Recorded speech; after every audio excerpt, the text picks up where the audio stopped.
Available in both 15-inch and 17-inch models, the Acer Nitro 5 has always represented good value for those looking to game on a budget.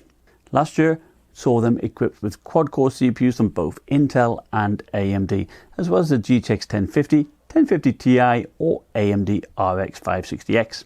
Now for 2019 we still have quad-core CPUs from Intel with the new 9300H or AMD's Ryzen 5 3550H. Now those seeking to gain at least a 30% improvement in performance should consider the new GTX 1650 models. Let's see if the 2019 Acer Nitro 5 is worth buying.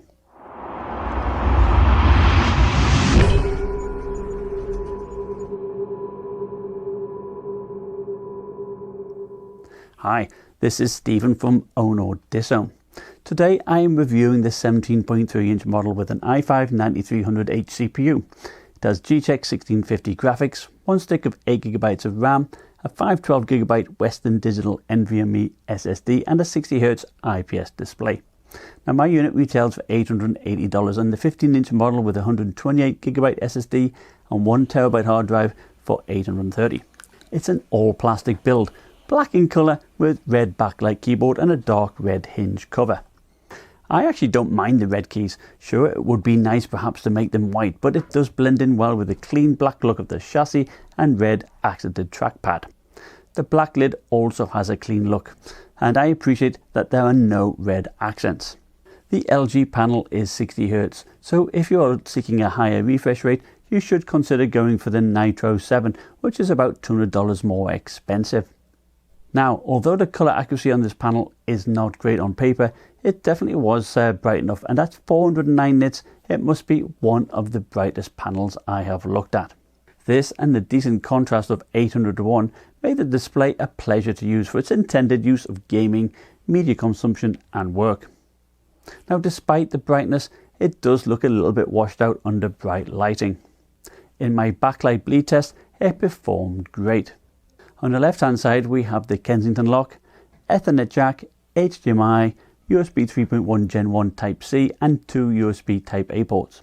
On the right there's a combo headphone mic jack, a USB 2 port and a power connector, which I feel should have been moved more towards the rear as it is bang where the mouse hand would be and either blocks the ports in front of it or covers the air exhaust.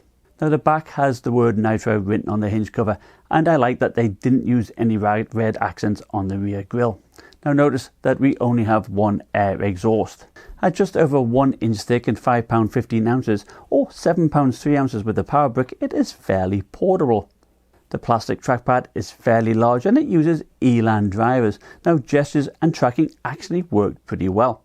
The keyboard is also pretty good but does have a little bit of flex in the middle. It has a separate number pad and a bespoke key for their NitroSense software. The arrow keys and the AWSD keys are highlighted in red. The red key lighting has 4 levels of brightness. So 720p webcam.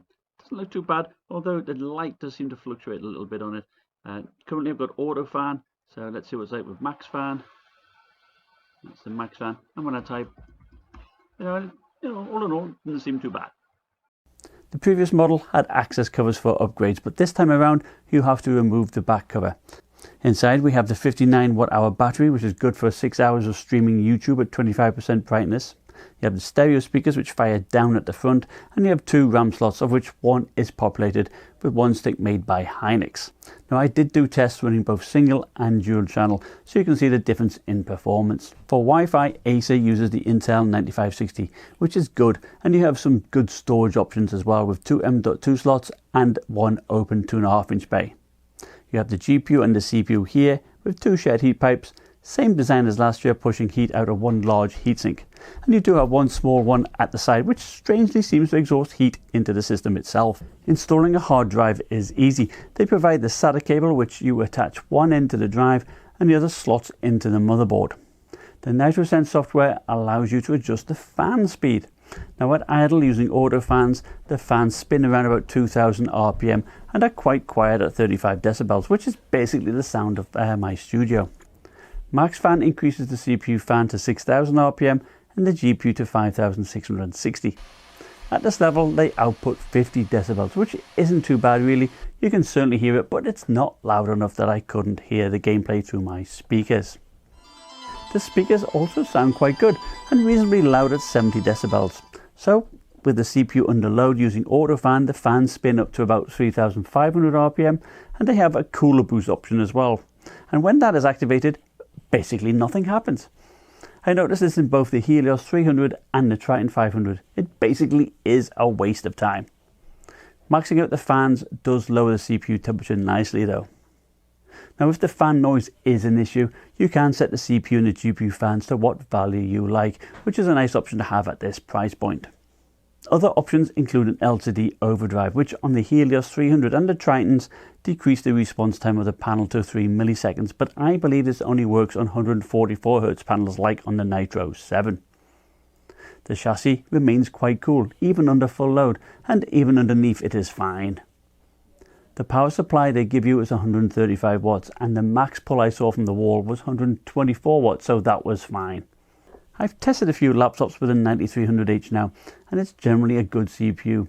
But since there are laptops out there with 6-core 9750H CPUs and 144Hz panels, which are available for $1,000, I'm thinking this $880 is a little bit on the high side. Programs like Handbrake love more threads, so you will see a big improvement moving to something like the Nitro 7 and the 9750H. Also, adding another stick of RAM shaves off a big chunk of time, handily beating the 3750H from AMD.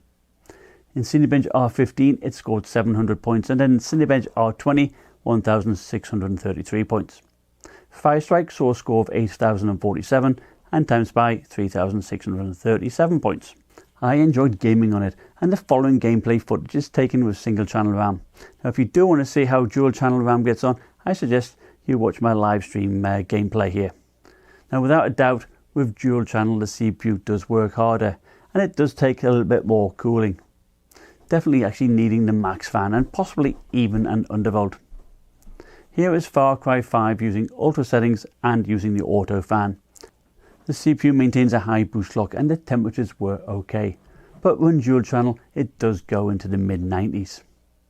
Running dual channel doesn't really help much here either, giving it an extra 2 FPS, which is the same as overclocking the GPU. So the extra heat isn't worth it. Switching to Overwatch using Epic settings and the max fan.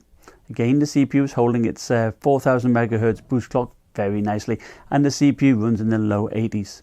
The gap to the 1660 Ti is larger this time around, and unfortunately dual channel RAM doesn't help.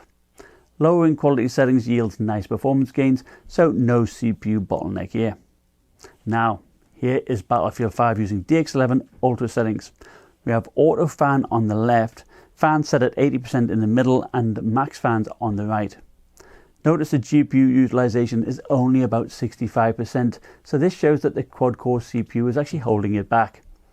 Max fans is definitely needed to keep it cool though. Reducing quality settings confirms that the CPU bottlenecks this game, as we see minimal performance gains. Even adding another stick of RAM or overclocking the GPU does nothing, so the 1660 Ti with a 6-core CPU storms ahead. Rainbow Six Siege using ultra settings. We have auto fan on the left and the fan set at 80% and the GPU overclock with the CPU also undervolted in the middle, and also we have the max fans on the right. Now auto fan runs a bit hot, so either maxing those fans or doing an undervolt and lowering the fan speed is probably required here. The GTX 1650 running dual channel or overclocked is quite close to the 1660 Ti Max Q, which I think is actually quite good performance. So how would I sum up the Nitro 5? As a budget laptop, I think it is pretty decent. It doesn't look super gamery. The trackpad and keyboard are also decent.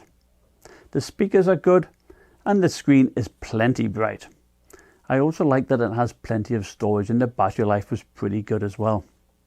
I like how we get good fan control, and it is needed if you want to run dual channel. Still, I think for most people the stock configuration is fine. I would like to see it priced a little bit lower, perhaps $50 cheaper, since the Nitro 7 isn't that much more expensive and you get a 6-core CPU and a faster display. Now on a separate note, if you're interested in a career in tech, I recommend signing up with Indeed Prime. Now if you click on the link in the description and get signed up there. I would like to thank you for watching. Now remember, like, subscribe, and I'll see you next time. Bye.